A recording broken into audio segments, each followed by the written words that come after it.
I hate painting vehicles. I didn't know this about myself until recently, but I have painted hundreds and hundreds and hundreds and hundreds of minis, and about 10 of them are vehicles. I don't know why. I thought vehicles were cool, but I just never painted any. Until today.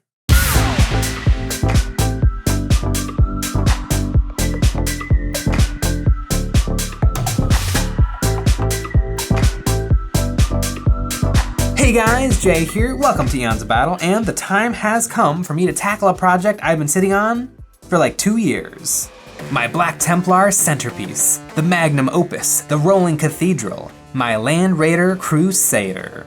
This sexy beast of a model is my biggest vehicle. It's a big old box, and it's also my biggest kit bash. I added a building from the Age of Sigmar Sigmarite Mausoleum kit. It fits like a glove, after I did a bunch of plastic art work. And then I added crucified skeletons, then purity seals, then Black Templar icons, and little by little I had bejeweled basically every inch of this thing. Not to mention, I have magnetized everything on this sucker. This is a really pricey kit, and I wanted to make sure I only needed one, so I magnetized every door, every sponson, every turret, so that if I wanted, I could run it in any configuration. I even magnetized this mausoleum. This is more for transportation. It's much easier to transport with the thing off than with it attached. But why don't I paint vehicles? Well, I think for me, the little guy who drives the tank is more interesting than the tank. One of my favorite things about these war games is the element of role-playing. And whenever I'm painting up a little guy, I'm always thinking about who he is, what's his purpose in life, what's his story, and how he's gonna fare in combat. I've been able to extend this love of role-playing to Dreadnought because they're just a normal guy in a robot suit, but I haven't been able to stretch it into vehicles. It also maybe feels like vehicles cost a little bit more for a little bit less. A squad of 10 guys is gonna give me a lot more physically to build and paint than a single tank. And for me, I'm all about that paint time. Painting vehicles, particularly large vehicles, is fundamentally different from painting infantry. The little tricks and techniques do transfer, but they don't do the same work on big models that they do on the single guys. Wash, contrast, blending, not really a thing with such large surfaces. This thing has been sitting in my pile of shame for too long. It is time to Nike, just do it. And I'm always wanting to experiment and try new things, so I'm gonna be taking a big departure from my usual tricks. No airbrush. Now, I will be doing this for 2 reasons. Number 1, I want to prove that you do not need an airbrush to paint big models. Airbrushes are awesome, but they are not a barrier point for painting vehicles. And I want to try out tons and tons of tricks and ideas I have for how to paint large models with a brush, and this model should be the perfect excuse to give those things a try. Now, this is one of my all-time favorite units, and can I speak directly to Games Workshop for a moment? Let's have a conversation about Primaris. Now, I love Primaris. I think they look super cool, and I really like them in the lore. I've really enjoyed books like Apocalypse and Call the Great Work. But for the love of Sigismund, let Primaris get into Firstborn transports. It is crazy that certain names of Space Marines are forbidden from entering certain vehicles. Centurion warsuits can get inside of a Land Raider, but not Primaris. Dreadnoughts can fit in drop pods, but not Primaris. Can we put an end to this Primaris gatekeeping? Let my boys get inside my toys. But whatever, I'm sure my cries will go unanswered. But I have a vehicle to paint, and it's probably gonna take me a long time. She's big. Now it's time to get to work.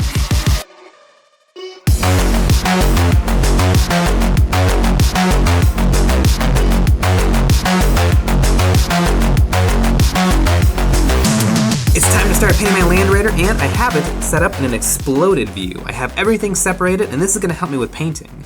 If I was using an airbrush, I'd probably be able to glue most of it together because the airbrush is pretty small and can get inside every nook and cranny. But since I'm sticking with rattle cannons, I need everything separated so that the paint can reach every single surface. And another good reason not to wait on projects is because I had to dust off this model. There was even dust in the baggie. I think it's from all the parts of rubbing around, but it wasted a lot of time. If you get a kit, build it, paint it. First things first, I protected all the parts I did not want to get painted. I used some painter's tape for the long pins and some small balls of silly putty to keep my holes nice and clean. This is the mighty Land Raider. I want it perfect.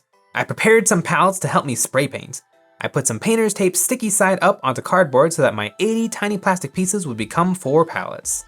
It was time to paint, not with an airbrush, but good old-fashioned canned paint. I sprayed everything with a coat of matte primer. As you can see, holding up a palette to paint is much quicker than trying to paint every piece separate. And I strategically primed the inside parts with an off-white. I will start with these parts. I did a quick and dirty wash with some brown wash paint. I globbed this on and then dabbed up the excess with a paper towel. Then I put a bit of metallic paint onto my palette. I took this and dry brushed all the inside to make it look like the cream-colored interior was well worn. Then I added a little sponging of brown on the floor. Space Marine's big ol' feet track in a lot of dirt. Then it was time to stick it together. I used some good old-fashioned super glue, and I made sure to keep the apparatus functioning. Even though this kit is old, it has some impressive playability that would put Lego to shame. It's together, and boy oh boy, do I have quite the project in front of me. I prepared my many shades of black, somewhere between 3 and 50. I began by sponging on a healthy dose of black paint with just a hint of gray. I covered about 90% of the tank, only leaving the primer in the most hard to reach recesses. Then I moved up to black paint with a little bit of gray. I sponged this on to only the tops of the tank and the bottom half of the side panels. This layering will recreate the gradient effect an airbrush would make. Next, black paint with some gray. I applied a little less of this than the previous layers. Then a little less than a 50-50 mix of gray and black, again applying less than the previous layers. It might not look like much, but compare this to the original primer. Looks pretty good. It's definitely a lot more labor intensive than the airbrush, but it does provide a different look. It's kind of cool, it's like a gritty texture, and it gives you something to look at even on a flat surface. I definitely think this is a solid way to paint vehicles. I know a lot of people will use like a brush like this, a spade-shaped brush, but I say no. I say get yourself a piece of foam. This is a piece of charcoal foam. You find this a lot in like packaging and shipping stuff, but it's a really, really cheap open cell foam. I cannot stress enough, sponging. Do it to all your vehicles. I love how it looks on my Land Raider, and I can only imagine how awesome it would work with colors. You could even do color gradients like a blue to purple or a yellow to orange. With my black Templars properly black, I moved on to the metal bits. No need to base coat, I just dry brushed my gunmetal all over and then did a lighter dry brushing of bright silver. This will make for some really nice metal. This wasn't too bad, there were only like 2 parts that needed to be painted metal. Maybe 3, or 4. Or a dozen. And there she is, a proper Black Templar tank. And you know what else is a proper tank? That's right, our Patreon. If you like the videos we make and you want more, the best way to support us is by becoming a member of our Patreon. Over there you'll gain access to some behind the scenes, voting on what models I paint live here on YouTube, a live hobby hangout every week, some terrain STLs, and more. With that said, it's time to paint all the other stuff. I loaded up my palette with some yellow, some tan, and some red paint, the colors of the Eternal Crusade. I painted the accent panels with tan. I don't know why, but cream colored paint next to black makes me think of Oreos. I stippled on a little bit of brown to make the edges look dirty, and to make them truly grim, a little bit more brown right on the corners. Next, I came in with some watery tan to bring back my original color, and to blend the brown and tan seamlessly. On the last cannon barrels, I wanted to add a little retro detail, so I base coated the caps yellow, and then some free-handing hot rod flames. I don't know why, but it is the way of retro Warhammer, and it does make the guns pop. With a little color on there, it's really come to life. And even though it is dressed to the nines and completely coated in decorations, I have something that'll make it even more special. These are stencils provided by Home Hobby and Hyperspace. These are vinyl stickers that work perfectly to take the free out of free-handing. These stencils work perfectly for your sci-fi models, and you can use both the positive and negative parts of the stencil to get the look you want. And you can make more complex shapes by layering them up. They work with airbrushing, and as you'll see in the tutorial, they work well with sponging too. Shop with the code EOB21 for 10% off your order, and if you're an EOB Patreon supporter, you can get 20% off of orders of $50. These stencils are clear, which is nice and help you get them where you want them. I took this chain stencil and stuck it down to the top of my Land Raider. I pressed it down and added a little bit of painter's tape just so that I don't have to worry about getting paint where I don't want it. Then I sponged on some red, making sure that my paint was nice and sticky, not watery. And then for the grand reveal, boom, chain. I did another one, and I was loving how easy it was to put Templar symbols everywhere, on all the guns. And I used this sword template to layer on a sword through the Templar symbol. I could have freehanded these, but I don't want to. With my stencils applied and my base colors on, it was time to finish off every tiny little thing. Yeah. This tank is covered in stuff, and I had to paint every last bit and bob. But it'll be worth it to have a giant block of a centerpiece. I had to do something on this roof, so I tried making a texture by taking a brush loaded with gray and making many small stripes. It looks a little bit silly, but it'll be a good base for me to work with. Then I coated them with dark red thinned with matte medium so that it was see-through without being watery. This did a great job of tinting what was there. On the bottom half of each roof, I continued to use dark red to make a gradient so that the colors got stronger on the bottom edge. And then I mixed up a light red and matte medium mixture and did the same on the top. Now my textures look much more subtle and good. Well, it's getting pretty darn close, but there's about a zillion things left to do, so it's time for a rapid fire small detail speed paint. I did a dry brushing of white on these spooky skeletons with my Army Painter small dry brushes. Then I took my fine detail brush and did some freehanding on the parchment. I used thin black paint to get it done in one pass. Then I applied some decals to my Space Marine gunner. Decals, templates, stencils, I don't ever freehand the symbol when I can help it. I painted all the lenses with a base coat of dark green, a highlight of green, and then a further highlight of light green, and then some white dots, 1 in each center and 2 on the top left to act as reflections. I took a dark red and a light red and made a gradient on all the Templar symbols to add a little visual interest. Then I took some tan paint and highlighted the raised parts of every purity seal. On these flags, I did a red and tan checker, doing a quick freehanding. I highlighted with a pure red and then a wash with some brown wash and red wash. If you can believe it, all of this work only took a really long time. This is the longest amount of time I have spent on a model in a while, possibly ever. I think I'm done.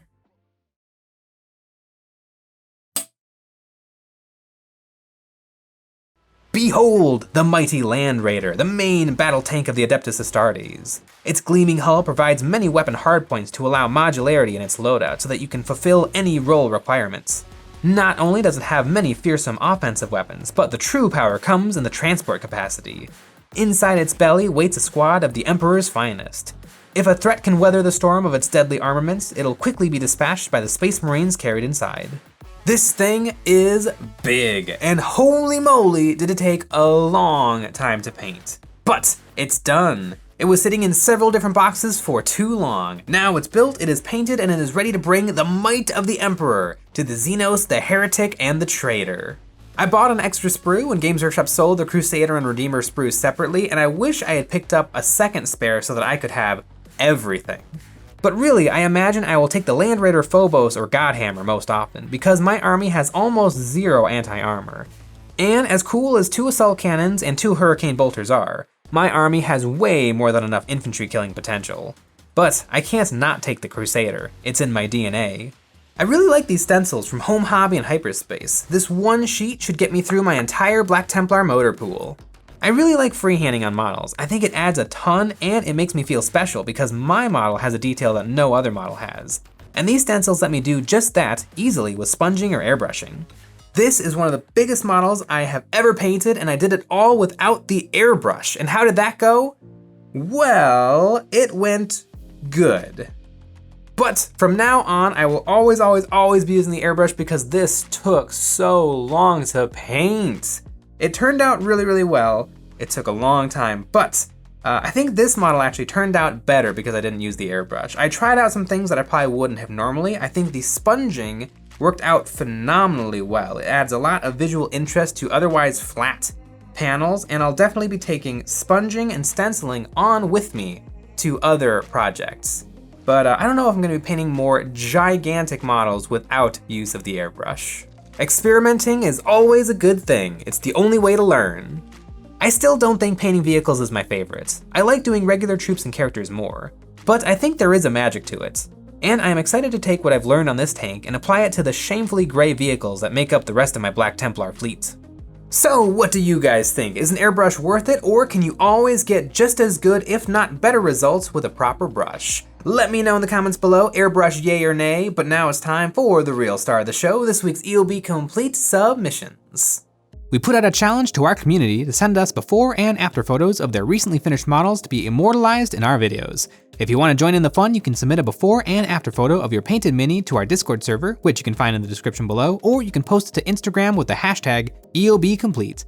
Without further ado, let's look at and get inspired by what the folks have finished this week. A Chaos Hellbrute by Brett S, a Custom Sloppity Biopiper by Idit, an Illuminator Cesares by KCT Creeper, a Deathcore of Krieg Sergeant by Jordan Blythe, a Deathcore of Krieg Kill Team by Orange, a Kit Bashed Astropath by Just Make Stuff, a Cragnose by The Gaming Bubble, a Leman Russ Battle Tank by Kai Reed, an Orc Commando Knob by Disco, some Skitari by Boba Fett IG-88, a Dewback Rider by The Happy Heretic, an Old School Grot by The Radio, a Nice Fella by Sea Iguana, a Rain in Hell Cabal by Cactus Crow, an Orc Knob on Smash a Squig by Karstein, a Castellan Robot by Anno2122, a Fairy Garden Diorama by Pip-Boy1701, some Chaos Reinforcements by Mr. French, a Sister of Battle by Bearer Boy, some Eradicator Space Marines by Chago, a Primaris Apothecary by Ryan Y, a Primaris Space Marine by Brood Lappin, an Orc Death Dread by Hyperspace, a Primaris Master of the Forge by Huntron, and a Scorpbeck Lord by Black Lung Raider. Congratulations to everyone for a job well done. It's no small feat to get paint on minis, and you all should feel really proud. Nothing gets the hobby juices flowing like finishing a project, and we all thank you for sharing your work, motivating us and the hobby community to paint our plastic.